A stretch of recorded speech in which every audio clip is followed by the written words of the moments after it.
به نام خدا، مانی موقتی هستم. با برنامه با کتاب قسمت دوم خدمت شما رسیدم تا یه نویسنده خوش‌ذوق و بدعت‌گذار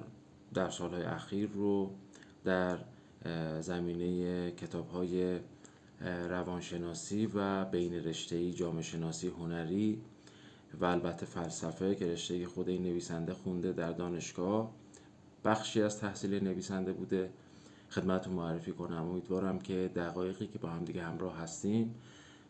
از محضر این کتاب و موضوعاتی که درش هست بتونیم در کنار هم استفاده کنیم و لذت ببریم. این نویسنده‌ای که میخوام امروز بهتون معرفی کنم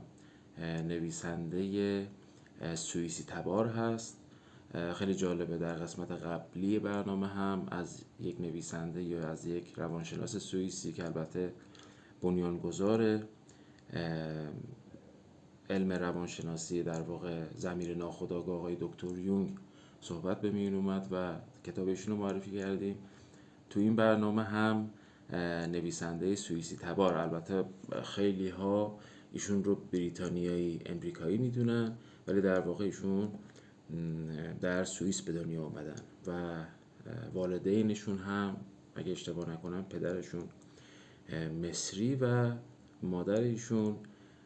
سوئیسی بودن.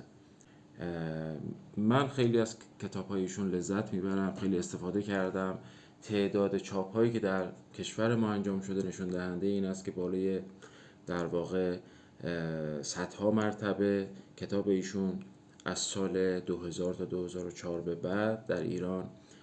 منتشر شده و این خب نشون دهنده این هست که خوانندگان از شیوه بیان ایشون البته و موضوعاتی که به کار میبرن استفاده کردن و دوست داشتن اونها رو. یکی از دوتا کتابی که امروز میخوام بهتون معرفی کنم تسلی بخشی های فلسفی هست که این جلد روی کتاب، البته این یکی از بهترین ترجمه هاست به نظر من در بازار. دو تا ترجمه خوب داره تا اونجایی که من میدونم. یکیش مربوط به انتشارات ققنوسه،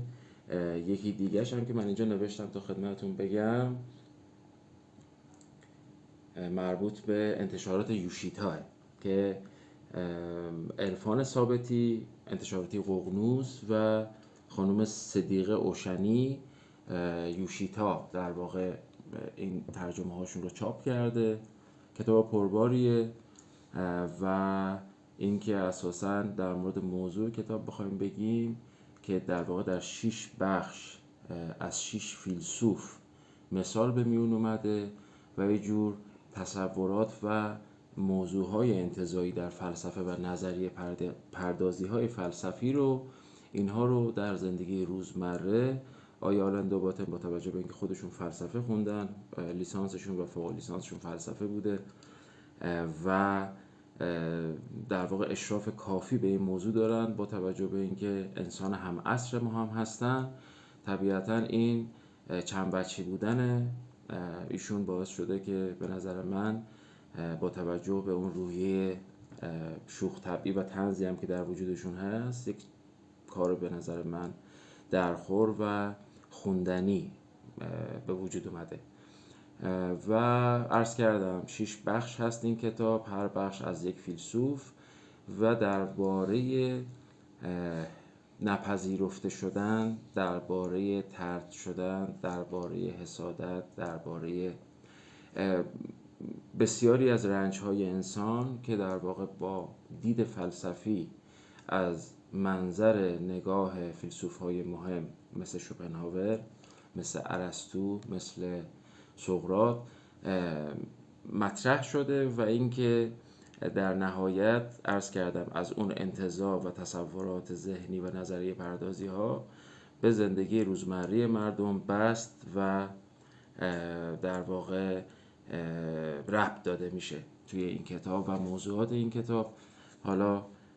البته خب اون دوستانی که این کتاب رو حتما باش آشنایی داشتن،